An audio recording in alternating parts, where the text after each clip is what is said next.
potentially does attack that. So I think the Poppy pick here actually makes a lot of sense, Pastry Time. If they can't force with Zeyzal, if they can't get Sneaky into the backline, That does mean that Stayhouse will be safe, and Licorice not that healthy. Although Ultimate being down means he's probably not in too much trouble and still going to try it. Back into the Shroud, Stayhouse uses his dash away. Blabber going to dive him, looking for the first blood one more time, and he's going to grab it. Yeah, and that's just greedy from Stayhouse. Wanted to... Not connecting there for Kira. And now Kira is very slow. He doesn't have boots Pastry Time. Doesn't have passive either, does have his flash, but is already getting ulti by Jensen. Zeyzal looking to make the combo happen, but Kira does find the good flash. Stun chain there onto Blabber, but he flips out of there and still has Lance Spike going. Here's the time can't. Blabber burns the ulti. Jensen now fighting on the other side, but Gambit, they found the collapse. They'll devour Blabber, and Lodik grabs himself some solo action. Flips around, doesn't land the shuriken though, and again, deals some damage down. Lodik with a great chain of corruption. Zeyzal on the front side, but he's got no ulti and no flash. He's got Ignite. Sneaky forced to burn the heal, but Edward devours him up. That's going to be another one. This time it's Kira that grabs it. And a kill and assist, exactly what this Anivia ordered. Now all of a sudden, Kira also is feeling pretty good about the pickup, the utility of the Anivia coming up massive. In the next 45 seconds, his job is accomplished, and Lodik is now huge. Yep, gets that gold.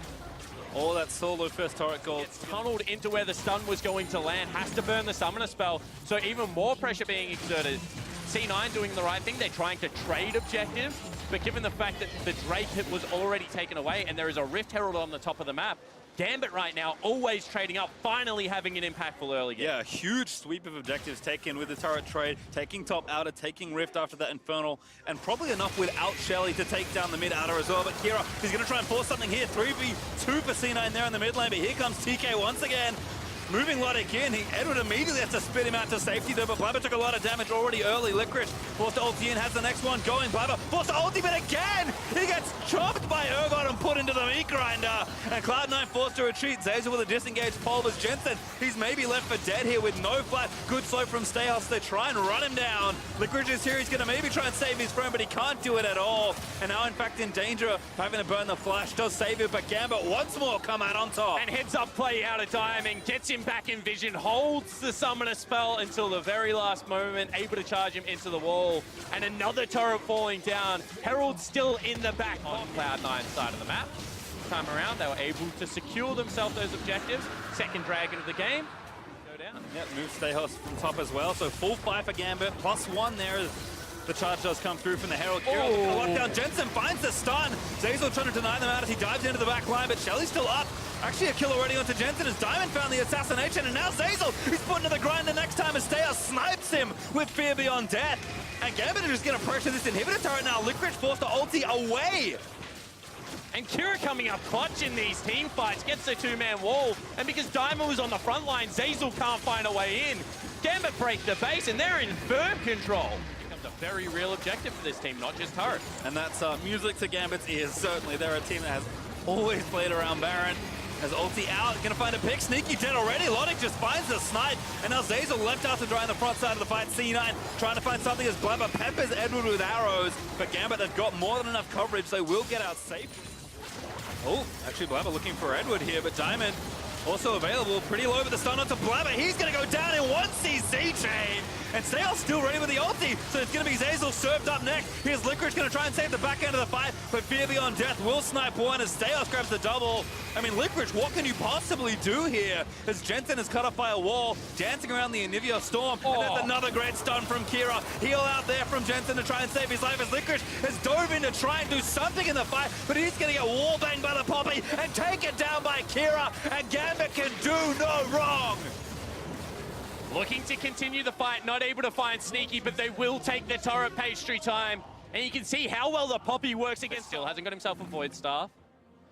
Edward face check. Trying something again, Edward. Pretty tanky. Ulti is going to get moved out by Sneaky. I think he might have flashed out of the way, but Zeyzal already too low. Fear Beyond Death grabs him again. Stayhouse with the snipes as Licorice is trying to dive the carries here, but he's out of ult charge. Is now forced to flip away. Lodik with a wonderful flash. Insane outplay with a Gambit AD carry. And Cloud9 again left to defend their inhibitor as Gambit charged into the base. Yeah, this time Lodik is low, but they're going to look to take the inhibitor down. Sneaky doing what he can on the back end of this, but right now it seems like they're too far ahead. Oh, Jensen flash is good.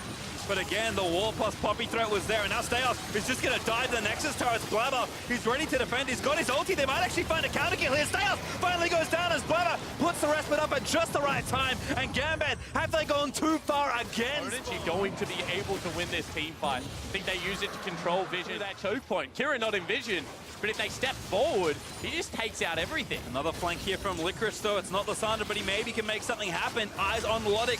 Inhibitor will fall down. Cloud9 do not live to defend it. Diamond in, but it actually get knocked around. He's dead. That was too far forward. Now 5. Gambit must defend. Anivia not bad in this spot, but the Baron is dying very quickly. They're going to go back in. They look for the engage. They find Seos. The wall cuts off half of Cloud9 as Licorice comes into the backside of the fight. They're actually going to try and cut him off. Licorice, he's just buying time. He's on to Logic. That's Cloud9 Baron. But Licorice, can he magic his way out of there? He's dancing around his shroud. PE1 over the walls. He flushes out from the rest of it. And C9 needs to run. Abyssal Voyage there. He's going to try and cut off Sneaky, but he KI's away. Still dead though as Logic finds a snipe. And Jensen is just going to try and cut them off. A good flip from Steos, but he's been left out to dry by the rest of his teammates. Zazel re-engaged. That's the kill for Cloud9. And Kira just couldn't as well for Licorice, and now finally able to start a siege here. Steos forced to dash away, and at mid-outer turret at 32.5 minutes is finally claimed by Cloud9. And you have to talk about standing gold because they're able to also... To this Baron, as Licorice has found himself a pretty creative flank spot, but an ulti from Logic is going to start the CC chain up. Blabber with a very good last-second ult. Needs to try and save Jensen, but Diamond found it as Zazel finds a big pulverize. Steos in the front side. He's getting burnt down by the marksman of Cloud9, and Licorice dives in. Execution is good, but Kira is able to find the trade kill. Now Blabber, he's forced away. A Sneaky's left out to dry. Killer Instinct supercharges out, but he still gets stunned blind by Kira's Q. And Gambit, that might be enough to seal this game. Yeah, it certainly should be. Once again, Kira's walls coming up clutch. The Anivia God able to turn the game around, and they'll march towards the Nexus. Inhibitor dead. It's 2 only in the defense. The rookies on Cloud9, Zazel and Blabber must defend a seemingly impossible situation. But Gambit, they'll just ravage down these Nexus turrets. They'll tie up Zazel in the steadfast presence. They'll put the Glacial Storm on the feet of Blabber and force him down with the stun. As Gambit, they'll tie up the series in style.